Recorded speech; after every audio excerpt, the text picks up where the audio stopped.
Всем привет! Мы продолжаем ретро-рубрику канала, посвященную обзорам моих старых масштабных моделей.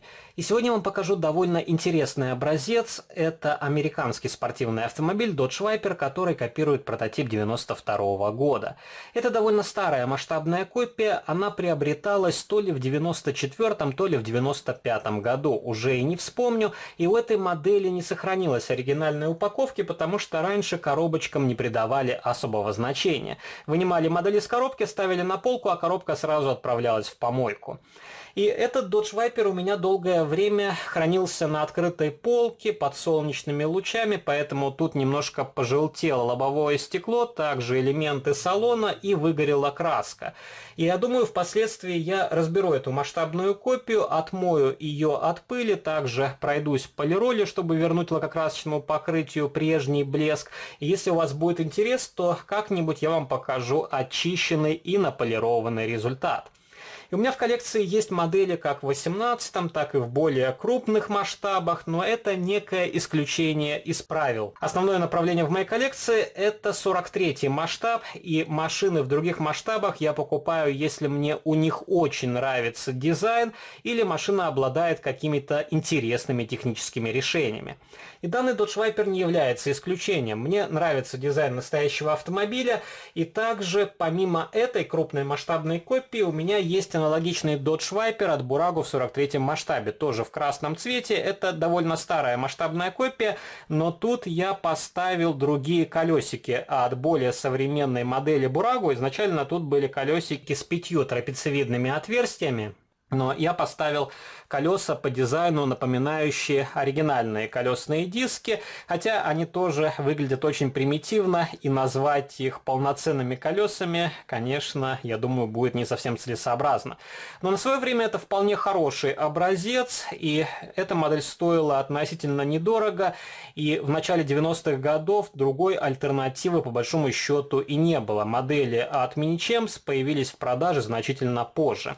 И давайте поставим два экземпляра рядом, чтобы вы прикинули их размеры, и покажу вам еще одну модель Dodge Viper от Mini-Champs из моей коллекции. Тут машина в серебристом цвете, и в таком окрасе тираж составил 744 экземпляра. И как-то давно уже делал детальный видеообзор на эту модель и на машину от Burago, поэтому особо заострять на них внимание, думаю, нету смысла. Кому интересно, можете найти старые видеоролики на моем канале, их уже скопилось довольно большое количество. И давайте посмотрим на Dodge Viper в 18 масштабе поближе. И, конечно, если вы хотите в коллекцию крупные модели от Burago, то лучше ищите именно старые итальянские образцы.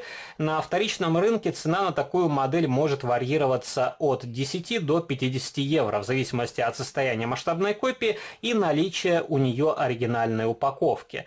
Новодел обойдется вам в 30 евро, и современная модель китайского производства особо не отличается от этого изделия итальянской сборки. И модель Dodge Viper выпускалась как в красном цвете, так и в желтом, черном, белом, и были варианты с наклеенными полосками на капоте и на крышке багажника. И помимо открытого варианта у меня в коллекции также есть закрытый вариант купе. Если у вас будет интересно, ту модель я тоже сделаю в будущем детальный видеообзор. И эта масштабная копия довольно тяжелая, потому что у нее массивный металлический корпус, открываются дверцы, капот, крышка багажника. И, например, если сравнить эту модель с современными китайскими изделиями в этом же масштабе, то эта машина более чем конкурентоспособна. Например, аналогичный Dodge Viper также выпускается под брендом GT Spirit. Ту модель продают за 90 евро, у нее нет открывающихся элементов и корпус сделан из полимера. Так что 90 евро за глухую модель, думаю, не самое лучшее решение. Особенно если мы говорим о изделиях в крупных масштабах. И давайте откроем дверцу, посмотрим, как тут проработан салон. Присутствуют педали, отлично проработано напольное покрытие. И тут пластик окрашенный в массе, но детали отличаются друг от друга по цвету. И, например, дверная обшивка здесь составная. Крупная деталь – это черный пластик, а внутренний декоративный элемент из серого пластика. Также тут отлично проработано рулевое колесо, и когда вы поворачиваете колесики, рулевое колесо тоже вращается.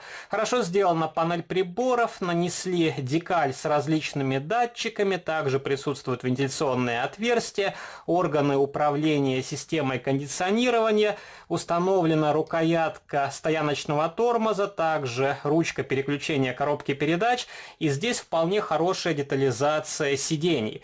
И на водительском и пассажирском сидении установлены ремни безопасности. Это пластиковые детали, и на них наклеили небольшие наклейки с надписью «Simpson».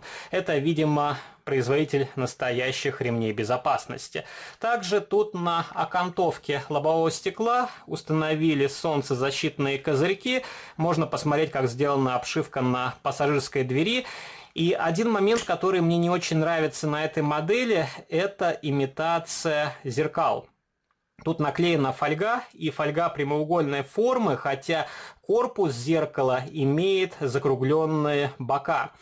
И можно сделать доработку, отклеить этот элемент, правильно вырезать форму зеркальца и приклеить ровно деталь обратно. Но это не столь существенная недоработка. И тут на задней стойке также нарисовали дополнительный стоп-сигнал, правда, этот элемент почему-то обозначили оранжевой краской. Открывается крышка багажника, вполне хорошее напольное покрытие, также сымитировали небольшой ящичек для инструментов, и вместо номерного знака тут наклейка с надписью Viper RT10. Хорошие задние фонари из прозрачного красного пластика, но почему-то огни заднего хода и поворотники тут никак не обозначены. Точно такая же красненькая деталька, и этот элемент можно было сделать или полностью прозрачным, или разделить сектора.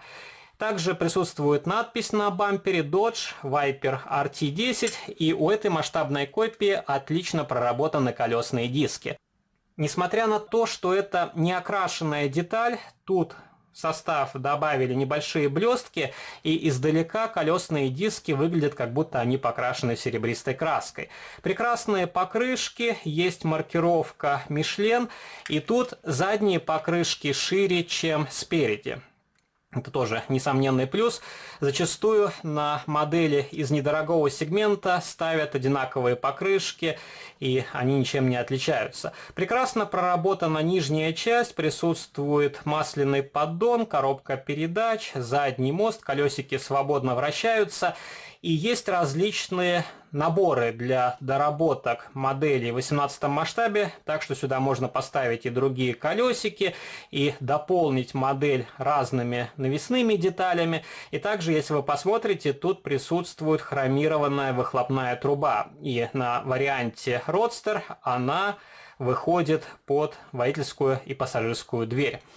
И давайте посмотрим, как у этой модели сделано подкапотное пространство. Тут огромный 10-цилиндровый двигатель, верхняя часть тоже выполнена в хроме, присутствует радиатор охлаждения. На головках блока мы видим надпись Viper и значок с гадюкой. И как раз можно посмотреть, как тут сделана подвеска. И подвеска тут не подпружинивает, но тем не менее она смотрится очень реалистично. Хорошо сделаны передние фары, также присутствуют противотуманки, а габаритные огни в бампере просто в виде декали. И у меня на водительской стороне этот элемент наклеен не очень аккуратно. Но вот такая замечательная модель, которая может стать украшением любой коллекции. Конечно, эти модели в плане проработки уступают тому же AutoArt и другим именитым брендам, но за свою цену с учетом даты изготовления первой масштабной копии это более чем достойное изделие, которое сейчас не является большим раритетом, и я считаю, эти модели стоят своих денег. Так что если вы хотите начать собирать 18 масштаб, можете смело обратить внимание на этого производителя. И давайте я вам покажу еще раз модель в 43 масштабе. Конечно, она попроще, чем вариант от Mini-Champs, но тоже можно сделать доработку, поставить хорошие колесики, окрасить цветотехнику, например, окрасить элементы салона, и получится тоже вполне сносное изделие. И эти модели сейчас продаются за 3-4 евро, это тоже вполне нормальная, адекватная цена. Конечно, если мы говорим о изделиях, изготовленных в Италии. Это как раз модель еще итальянского производства. И пишите ваши комментарии, понравился ли вам данный автомобиль, что вы думаете о моделях Burago в 18 масштабе. Если в вашей коллекции похожие изделия, какие масштабные копии, не забывайте поддержать этот видеоролик лайком, если он вам понравился. Вступайте в мои группы в социальных сетях, ВКонтакте и Фейсбуке, жмите на колокольчик и заглядывайте на мой второй канал, там тоже выкладываются видеоролики на масштабные копии из моей коллекции. А на сегодня это все. До новых встреч. Пока.